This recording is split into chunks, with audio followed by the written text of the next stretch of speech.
Will the LA Kings stack up well against the NHL's top team? We will find out about that tonight and talk about it on this edition of Locked On LA Kings.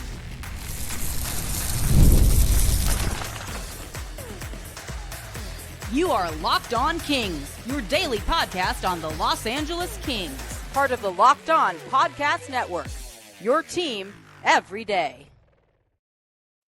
Hey, Kings fans, welcome to Locked On LA Kings, part of the Locked On Podcast Network, your team every day. Thanks for making Locked On LA Kings your first listen every day. We are free and available wherever you get your podcasts and on YouTube. I'm Eddie Garcia, your host of Locked On LA Kings. I've worked in sports media for the past 30 years. I'm also co-host of the Puck Podcast, a weekly NHL review show that's been putting out content for the last 18 plus years, and a passionate LA Kings fan for over 30 years. Enjoy the NFL season with a big return on FanDuel. New customers can place a $5 bet, and you'll get started with $150 in bonus bets if you win your $5 bet. Visit FanDuel.com to get started. Well, the LA Kings are back home after a quick and eventful trip up to San Jose. The Kings are getting ready to play game 23 of the NHL season tonight against the number one team in the NHL. That is the Winnipeg Jets. This is the first of two meetings on the season between the two teams and will be the biggest test for the LA Kings so far this season. The Kings check in with a record of 11-8-3. They enter the night fourth in the Pacific Division, falling from third to fourth after last night's win by the Vancouver Canucks. The Kings are seventh in the Western Conference and 12th in the NHL with 25 points in 22 games. The Kings are coming off a very difficult 7-4 defeat in San Jose against the Sharks on Monday. It was actually 7-2. I'm giving the Kings an extra couple of goals to make it look better than it was. A 7-2 defeat to the Sharks. Of course, the big thing was the third period for the Kings. It was 2-2 going into the third. The Sharks then scored 5 goals in that final period, including 3 in less than 3 minutes of the opening of the third period.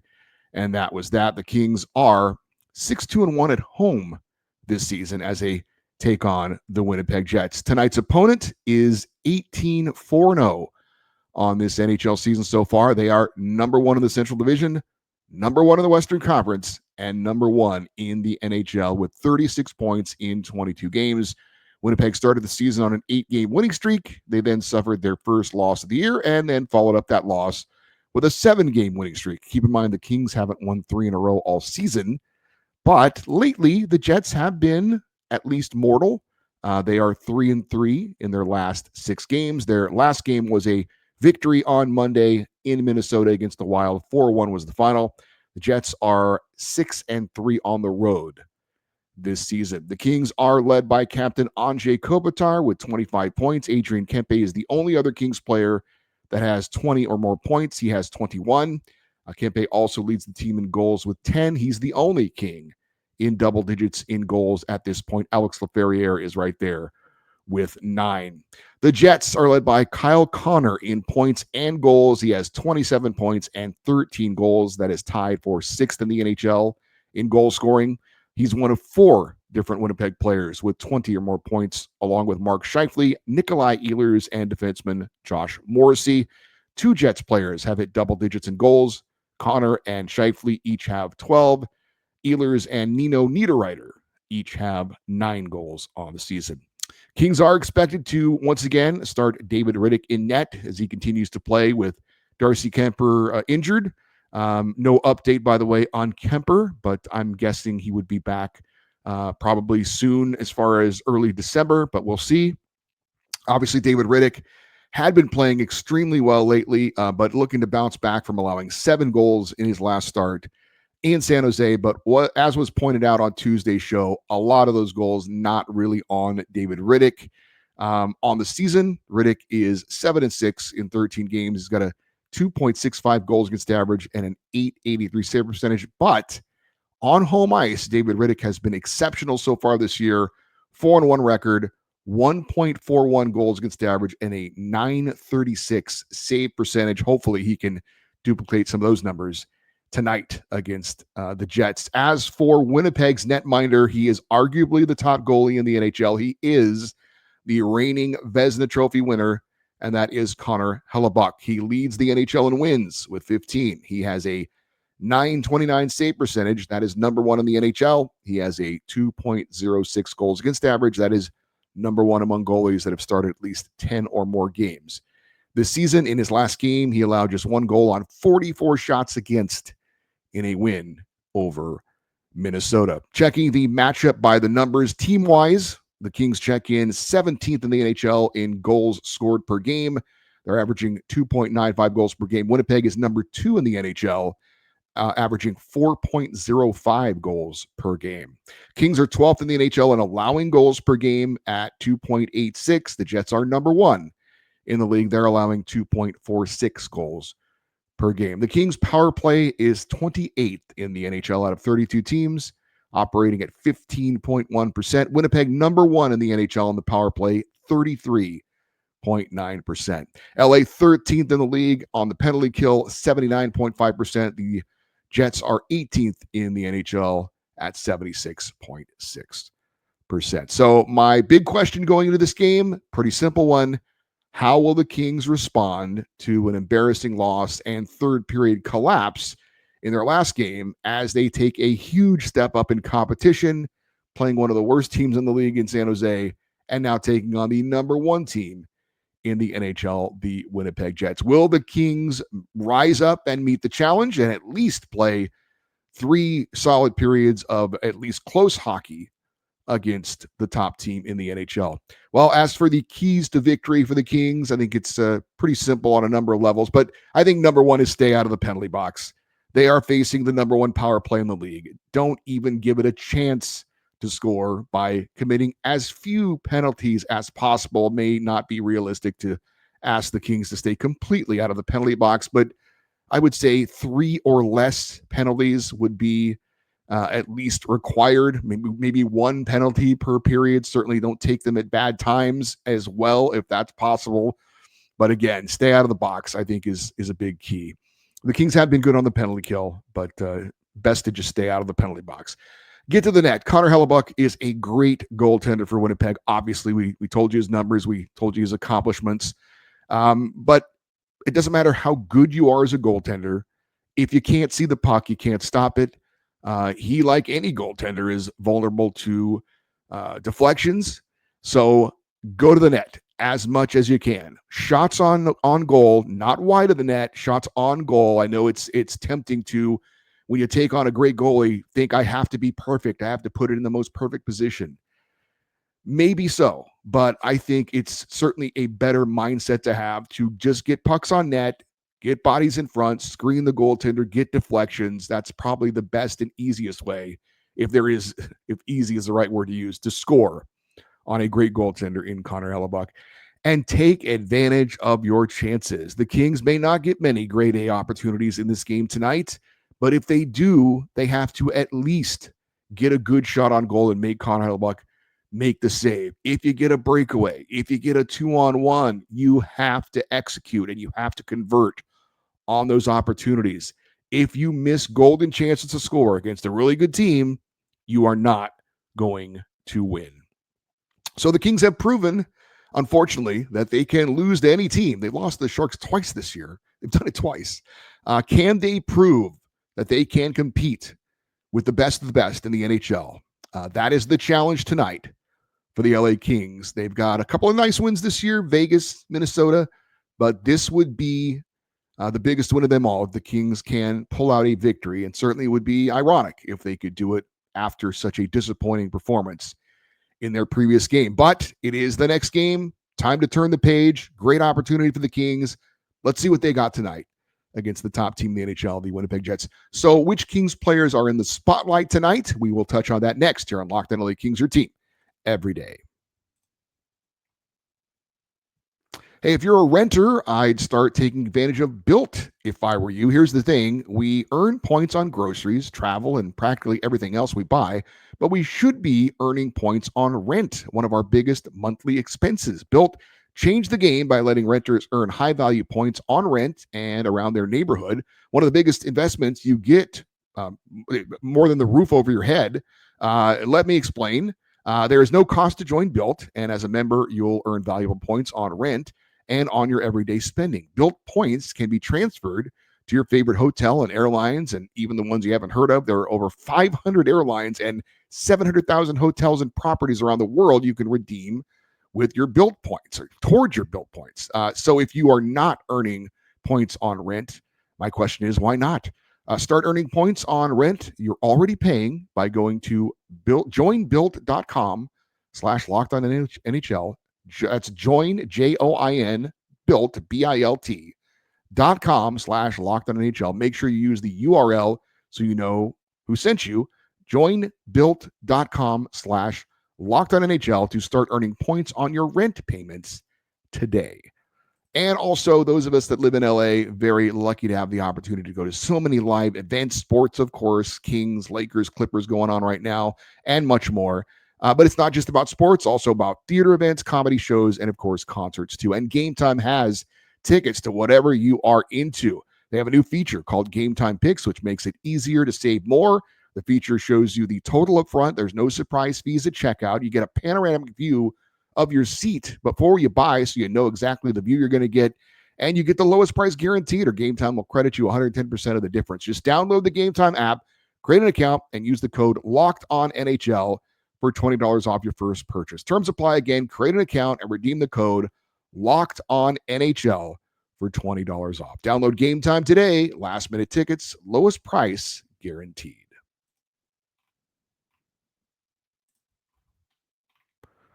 All right, the LA Kings in action tonight. As far as the Kings projected lineup, good question.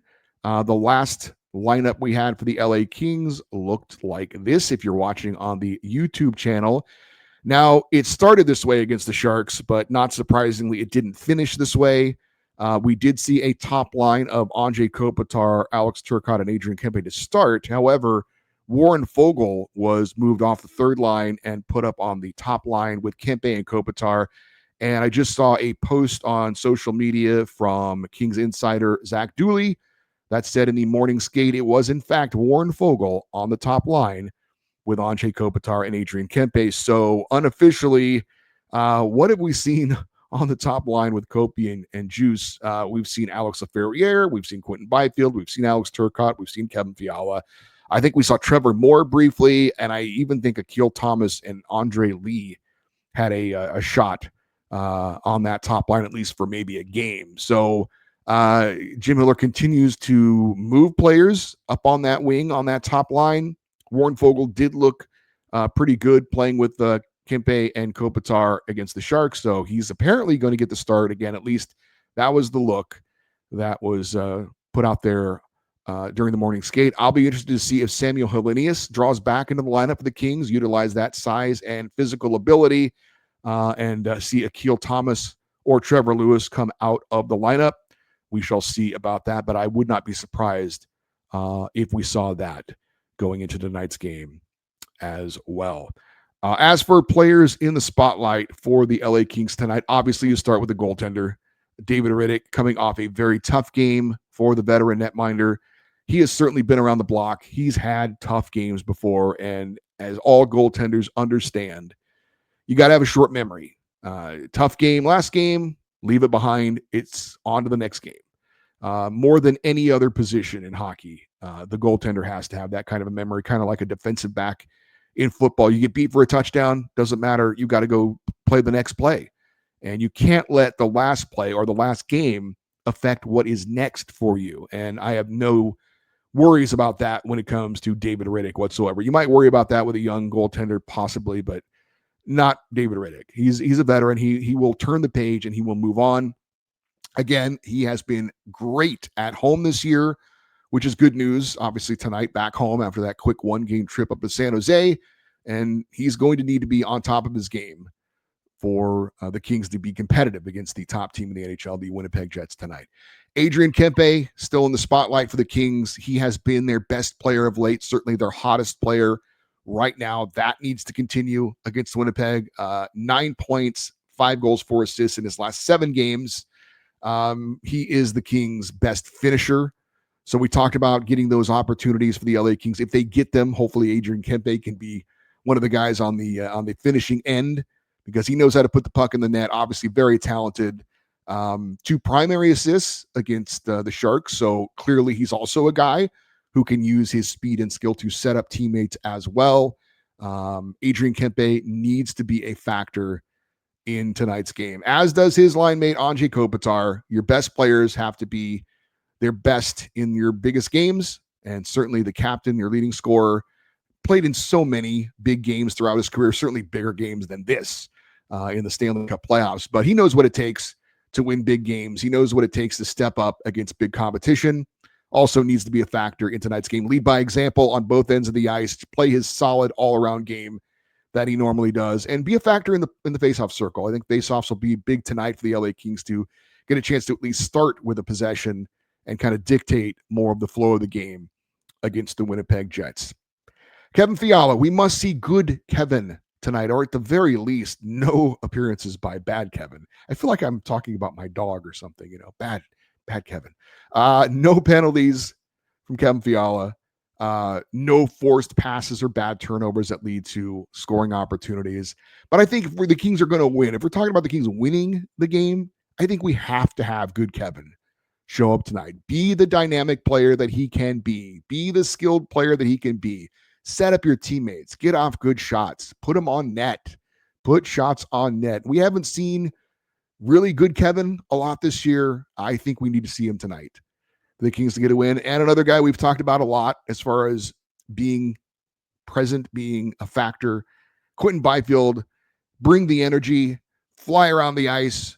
Go hard. Be aggressive. Try and create turnovers. Have a shot first mentality as well. Go into the game expecting to be a difference maker, wanting to be a difference maker, and use your confidence and your skill and try and be a difference maker. On the defensive side of things, obviously we talked about the goaltending, but as far as the blue liners, Jordan Spence, couple of games ago, he had a couple of defensive lapses, and I was suggesting maybe he needed to take a seat. Well, he bounced back and had a couple of good games in a row, but unfortunately had one of those miscues again. The first goal that San Jose scored the other night was because he let a defender get behind him, and that can't happen. And if you let that happen with any kind of frequency, you can't be on the ice. So he needs to be aware of that at all times, as do all your defenders, but you can't afford to let a player get behind you. I like to use a lot of football analogies because I'm a big football fan, but it's like a safety in football. You can't let anybody get behind you for a big play. Certainly the Winnipeg Jets are very talented in that regard. Kyle Connor is going to be a challenge for all the Kings defenders tonight. But I think in particular for Jordan Spence, you don't want to play too safe. You've got to be on that edge, which makes the position so difficult. You've got to know when to be aggressive and jump up in a play, jump up and hold the puck in along the boards, but you also just can't let guys get behind you. Players are too good in this league when they get those opportunities. So hopefully Jordan Spence can shore it up. And I don't think he has to be a difference maker, but I think he has to play a solid game without any glaring mistakes. And your top defenders, obviously Mikey Anderson and Vladislav Gavrikov, they've been so good this year, being paired with Drew Doughty's injury. And they're coming off a game where they were a combined -5 against San Jose. So they've got to obviously turn things around. I'm confident that they will. That game against the Sharks just kind of got ugly and got out of hand. But they're going to be matched up against the Jets' top players, against Kyle Connor, against Mark Scheifele. They've got to play and be at the top of their game to help contain those guys. And if the Kings do commit some penalties, those guys are going to be out there as the Kings' top penalty killers as well. I think that Mikey and Vladislav have to have solid games tonight against the Winnipeg Jets. We are going to see some old friends tonight as far as players that are on the Winnipeg Jets that used to be LA Kings. How are they doing this season, and how are some of the other former Kings that are around the league doing as well? We're going to check in on that next here on Locked On LA Kings, your team every day. Hey, get ready to tackle NFL action with FanDuel, America's #1 sportsbook, because right now new customers can bet $5 and get $150 in bonus bets when you win. The FanDuel Sportsbook app gives you everything you need to place live bets on the NFL all in one place. And when you get a hunch in the middle of a game, you can check out the latest stats, view live play-by-play, and so much more on the same page where you place your bets. It's not just about the NFL, although the NFL is a lot of fun to gamble on, but How about the LA Kings? Kings are getting a goal and a half as home underdogs tonight against the Jets. Over/under is 5.5. Lakers and Clippers are both in action tonight. Lakers are in San Antonio to face the Spurs. Lakers are favored by 2 points. Over/under is 227 points. And the Clippers are in DC to face the Wizards. Clippers are 10.5-point favorites. Over/under is 223 points. Just visit FanDuel.com and join today. You'll get started with $150 in bonus bets when you win your first $5 bet. That's FanDuel.com. Never waste a hunch and make every moment more with FanDuel, the official sportsbook partner of the NFL.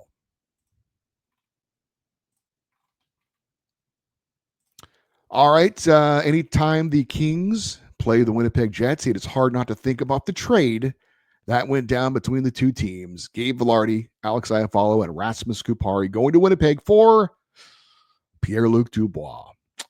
You may have heard I do a weekly NHL review show. It's called the Puck Podcast. So I pay attention to the entire league. We have recapped games and talked about games involving the Winnipeg Jets, obviously, because they're off to such a great start. And I will have to say that in all those recaps we've done, I don't ever recall mentioning Gabe Vilardi or Alex Iafallo as the stars of the game, as guys who have had a hat trick or guys who have scored an overtime game winner.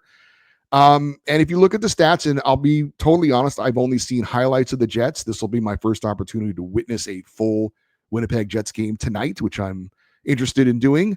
But I would say that Gabe Vilardi and Alex Iafallo are contributors on what is a very good team. They're not leading the way.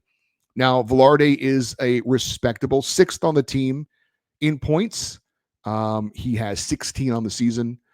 He is 5th on the team in goals with 8. So he's having a good year. Not great, but good. Iafallo 12th on the team in points with 8, 10th on the team in goals with 4. Both have played in all 22 games for Winnipeg this season. Rasmus Kupari has played in 21 games. He's got 2 goals and 3 points. Clearly, in hindsight, the trade for Pierre-Luc Dubois and shipping off Gabe Vilardi and Alex Iafallo and Rasmus Kupari was not a good trade for the LA Kings. But if you were wondering if those 3 guys have left and turned into stars for the Winnipeg Jets, I would say that has not happened, certainly at this point. Speaking of Pierre-Luc Dubois, what's he been doing in Washington? Have you taken a peek? Are you curious? Well, the team is actually doing very well, better than expected, although I think certainly part of that was because of Alexander Ovechkin being lava hot to start the season. He's now hurt and out of the lineup, and it'll be interesting to see how they do without him. But for Pierre-Luc Dubois, kind of looks like, and again from afar, that he's basically the same guy we had in LA. He has not turned it around and been a big point producer for the Washington Capitals. PLD has played in all 21 games for the Capitals. He's got 2 goals on the season. He does have 12 assists for 14 points. That's 6th on the team. There was some talk about him centering the top line. That has not happened. He's been the second line center. I would say Pierre-Luc Dubois for the Washington Capitals has been pretty mediocre. Like I said, same guy we saw here in LA, it appears. And again, that's just judging by highlights and stats. I haven't watched him play. Yeah, he hasn't, let's put it this way. He has not gone to Washington and suddenly been this amazing player. How about another Washington Capital, former LA King defenseman, Matt Roy? Unfortunately for Matt, he's been hurt off and on this season. He's played in just 11 games. He has a goal and 4 assists, 5 points so far. So Matt Roy has not been as much of a contributor as the Capitals would have hoped because of his ability to stay in the lineup. And that goes for a few other former LA Kings. How about Victor Arvidsson? Now on the Winnipeg Jets, he has been injured as well. I think that was part of the reason why the Kings decided not to pay what he was looking for in free agency, and he skated off to Edmonton. Certainly a very talented guy, can be a spark plug guy, but unfortunately just has had issues staying in the lineup throughout his career, and that certainly was the case in LA, and so far continues to be the case in Edmonton. He's played 16 games this year, 2 goals, 5 points. He's currently on injured reserve with an undisclosed injury. He's been out since November 12th, and I just read an article that says he's not playing at all this week as well, but maybe could return after that. Blake Lizotte went off to Pittsburgh. He's having a tough season, and so are the Penguins. Like Arvidsson, Lizzo has been hurt a lot of the year. He's only played in 7 games. He was on injured reserve with a concussion after he took a puck to the head. So obviously that's not good. We wish him well, but it has not been a great season for Blake Lizotte in Pittsburgh. And we just saw Carl Grundstrom playing for the San Jose Sharks in the Kings' last game. Noticed him a little bit, but he didn't do much in that big outburst by San Jose. He wasn't really involved in any of that. Certainly he was hoping for a bigger role when the Kings traded him off for Kyle Burroughs. He has played in all 21 games for the Sharks, but no goals for Carl Grundstrom. He has 4 assists on the season. So I know that when you trade away a player, some of these trades I'm sure some people were okay with, or letting players walk in free agency, and some of them probably weren't. But there's always that fear when a player leaves your team and goes to another team that they're going to turn into some kind of superstar that they never were in LA. I would say so far, as far as the guys on the Kings from last year that are gone and joined other teams, I would say that hasn't been the case. And hopefully Gabe Velarde, Alex Iafallo, and Rasmus Kupari all have quiet games tonight as they are in LA to face their old teammates. Face-off between the Kings and Jets is set for 7:30 LA time. It will be broadcast locally on the FanDuel Sports Network, and you can listen to the game on the 710 ESPN app. For you everydayers, those of you that listen and watch Locked On Kings every day, obviously coming up on Thursday's show, we'll have a full recap of the Kings-Jets game. And on Friday, it is a Kings fan feedback show. Also going to recap a game between the Ducks and Kings coming up Friday afternoon down in Anaheim. So keep that in mind as well. If you want to get an email in for the feedback show, it is lockedoneddie@gmail.com, EDDIE. And you can always leave your comments if you're watching on YouTube in the comments section. We appreciate that. It helps out the algorithm, which is great. We would also love for you to stay interactive with the show on X, Twitter, and Instagram. We are at Locked On LA Kings. I'm Eddie Garcia. Thank you, as always, for listening and watching this episode of Locked On LA Kings, part of the Locked On Podcast Network, your team every day. And I know that Thanksgiving is obviously coming up. Maybe you'll be catching up on shows a little bit later because you're going to be traveling and spending time with family. Just want to say happy Thanksgiving to one and all. I am thankful to have you guys supporting this show. So that'll do it for today's show. Thanks for watching. Thanks for listening. We'll talk to you on Thursday. We will have a Thanksgiving Day game show, I should say. And as always, go Kings go.